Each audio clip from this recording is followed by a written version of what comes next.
Welcome बच्चों, मैं are के सिंह ऑनलाइन क्लासेस में आप सभी का स्वागत करता हूं। और आज हम लोग देखेंगे 9th क्लास की वर्कशीट नंबर 43। आप देखेंगे इसका टॉपिक है नाजीवाद और हिटलर का उदय। ये पार्ट 1। इस पार्ट को हम 2-3 वर्कशीट में पढ़ेंगे और ये आपके इतिहास जो पुस्तक है उसके तीसरे पार्ट से लिया गया है। तो इसीलिए बच्चों जब इस वर्कशीट को आप करेंगे तो इसके साथ साथ आप पुस्तक से इस पार्ट को भी जरूर पढ़ें। इससे आपको और चीजें समझने में मदद मिलेगी। तो बच्चों ये जैसा पार्ट का ही नाम है नाजीवाद और हिटलर का उदय। आपको हिटलर को पता है कहाँ से संबंधित है? हाँ बिल्कुल सही बताया आपने, जर्मनी से। तो जर्मनी के शासक थे, तो उनके संदर्भ में उन समय की परिस्थितियों को इस वर्कशीट में हमें पढ़नी है। तो आप देखेंगे जैसे शुरुआती कर रहा है 20वीं सदी के शुरुआती सालों से। जर्मनी एक ताकतवर साम्राज्य था। साम्राज्य का मतलब भी जानते हैं क्योंकि जर्मनी ने आसपास के बहुत सारे अन्य देशों पर अपना अधिकार जमा रखा था, तो ऐसे देशों को साम्राज्य कहते हैं। उसने ऑस्ट्रियाई साम्राज्य के साथ मिलकर मित्र राष्ट्रों इंग्लैंड, फ्रांस और रूस, बाद में इटली और रोमानिया भी शामिल हो गए थे, के खिलाफ पहला विश्व युद्ध लड़ा था। पहला विश्व युद्ध आपको पता है कब हुआ था?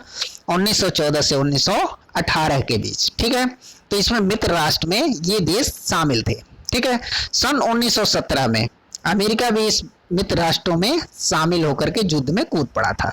17 में, बाद में आया था वो। 1918 में केंद्रीय शक्तियां यानी जर्मनी, ऑस्ट्रिया और तुर्की मित्र राष्ट्रों के हाथ पराजित हो गए। ठीक है, यानी जो मित्र राष्ट्र ये थे इंग्लैंड, फ्रांस और रूस, जिस पर जर्मनी ने अपने जो धुरी राष्ट्र थे यानी केंद्रीय शक्तियां थी, इनके साथ मिलकर के हमला किया था, तो ये शक्तियां पराजित हो गई और ये मित्र राष्ट्र विजयी हुए।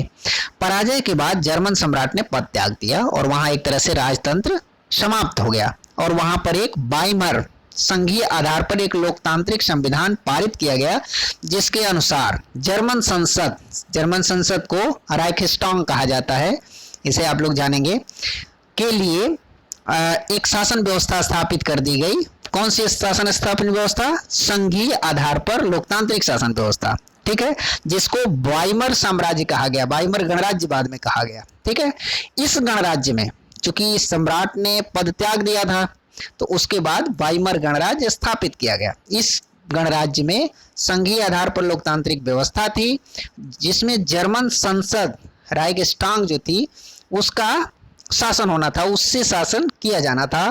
तो जिसमें राइखस्टाग में महिलाओं सहित सभी वयस्क नागरिकों को सार्वभौमिक मताधिकार के द्वारा प्रतिनिधि चुनने का अधिकार दिया गया। यानी महिलाओं को भी वहां पर अधिकार मिला था। सभी लोगों को जो वयस्क नागरिक थे उनको वोट देने का अधिकार दिया गया कि वो मिलकर के संसद के लिए अपना प्रतिनिधि चुन सकते हैं। तो एक तरह से यह एक लोकतांत्रिक व्यवस्था थी।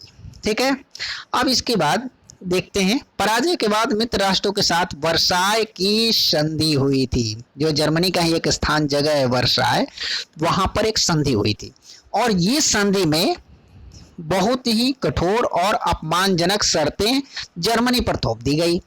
राष्ट्रों ने जर्मनी की सेना भंग कर दी। देखिए कितना ये कठोर संधि, एक तरह से कहिए ये सारा कुछ जर्मनी के खिलाफ गया, क्योंकि उस युद्ध में जर्मनी मेन ताकत थी।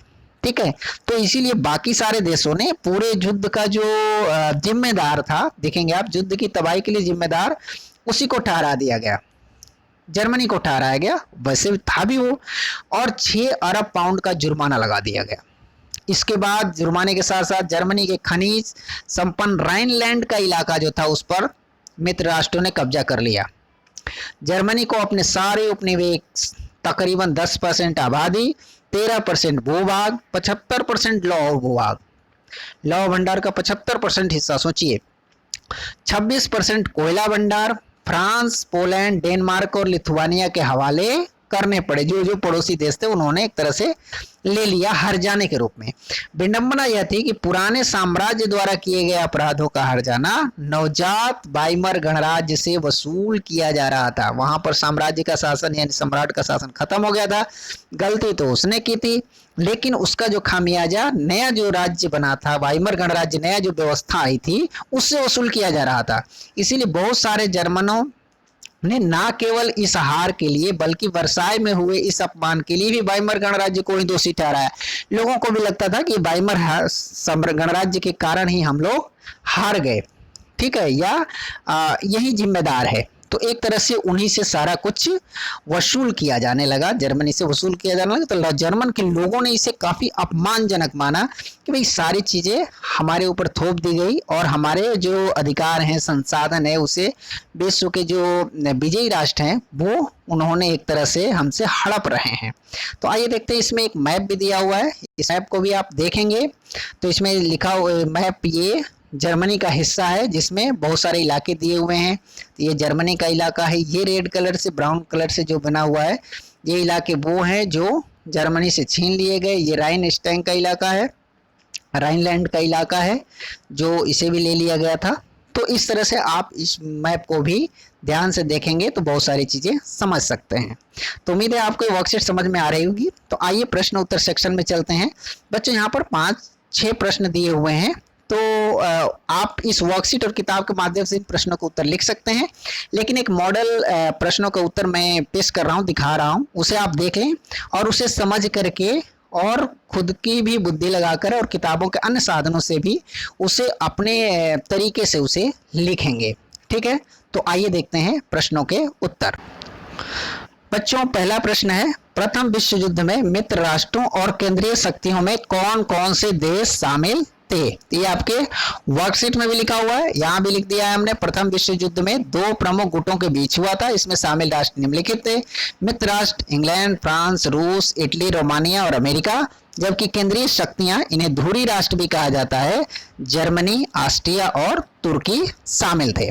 वहीं वाइमर गणराज्य किस प्रकार से लोकतांत्रिक था? जो युद्ध के बाद जो स्थापित हुआ था, तो वाइमर गणराज्य एक लोकतांत्रिक गणराज्य था। क्यों? क्योंकि वाइमर साम्राज्य में जनता द्वारा चुनी हुई संसद का प्रावधान था, उसके द्वारा शासन चलाया जाना था।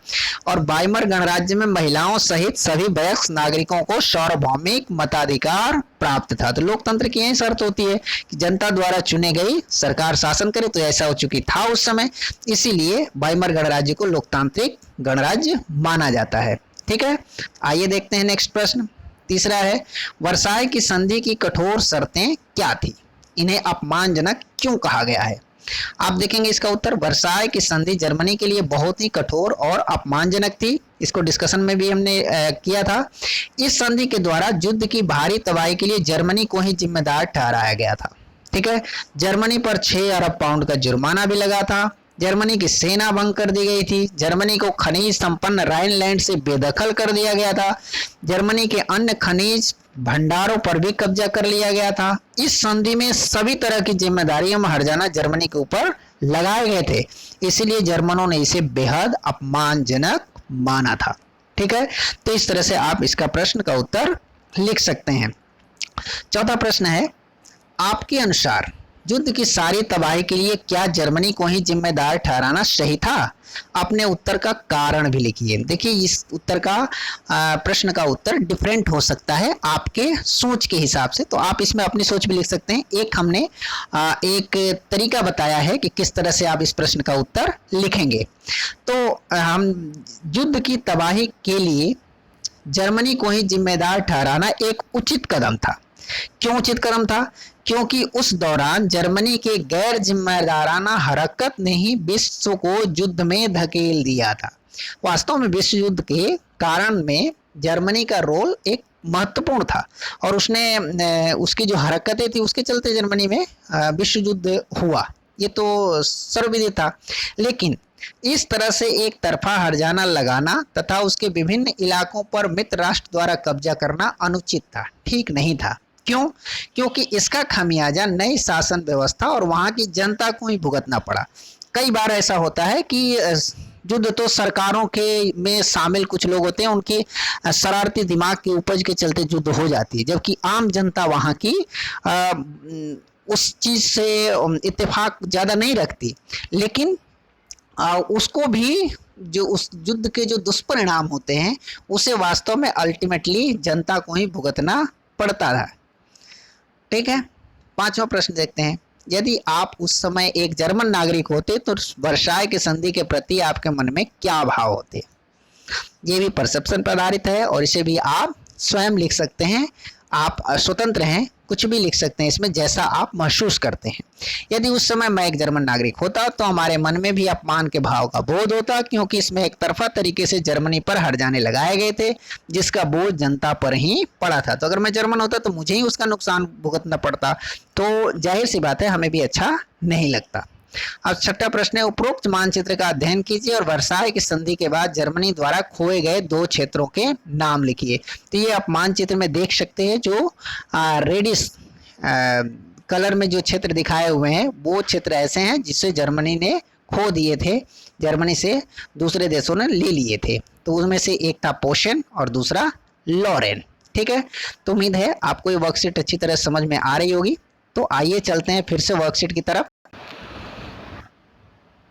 लॉरेन और पोशन की एरिया आप ये देख सकते हैं, ये जो दोनों एरिया थे, ये भी एरिया हालांकि जर्मनी द्वारा खो दिया गया था, लेकिन हमने ये 2 एरिया के बारे में इसमें लिखा है। ठीक है, तो आइए देखते हैं आप नीचे बच्चों, हर वर्कशीट में अब एक संदेश लिखा हुआ आ रहा है। आप इसमें देखते हैं कि इसमें क्या संदेश लिखा हुआ है। इसमें कोविड के संदर्भ में उचित व्यवहार संबंधी CAB संदेश, नियमित रूप से अपने हाथों को पानी और साबुन से धोएं। बच्चों, हम सभी को पता है कि इस समय कोरोना वायरस यानी कोविड-19 का दौर चल रहा है, जिसमें हम सभी एक अलग तरह का व्यवहार कर रहे हैं, बच करके रहना है। तो उन सावधानियों को बरतने के लिए ये चीज़ें बताई गई है। उसमें बहुत सारी चीज़ें आपको पता है कि मास्क हमें पहननी है और साबुन और पानी से हाथ धोते रहनी है, बाहर कम भीड़ भाड़ में नहीं निकलनी है और सोशल डिस्टेंसिंग का पालन करना है। तो उसमें ये एक चीज़ है कि हमें अपने हाथों को साबुन और पानी से नियमित रूप से धोते रहना है। जब भी कोई ऐसी चीज़ टच करते हैं जो किसी और के छूने की संभावना हो, तो हमें जरूर साबुन और पानी से 20 सेकंड तक कम से कम हाथ को जरूर धोना चाहिए। ऐसा करके ही हम कोविड-19 से स्वयं को, अपने परिवार को और पूरे देश को बचा सकते हैं। ठीक है, तो आइए हम खुद भी ऐसा करें और लोगों को भी, अपने परिजनों को भी, लोगों को भी ऐसा करने के लिए कहें। ठीक है, उम्मीद है आप सभी को ये वर्कशीट अच्छी तरह से समझ में आ गई होगी। तो चलिए कॉपी कलम निकालिए और ये वर्कशीट को पूरा करके अपने सर जी को भेज दीजिए, ताकि वो चेक कर सकें कि आपने कितना कुछ सीखा है। मिलते हैं अगली वर्कशीट में, तब तक के लिए घर पे रहें, स्वस्थ रहें, खुश रहें। धन्यवाद।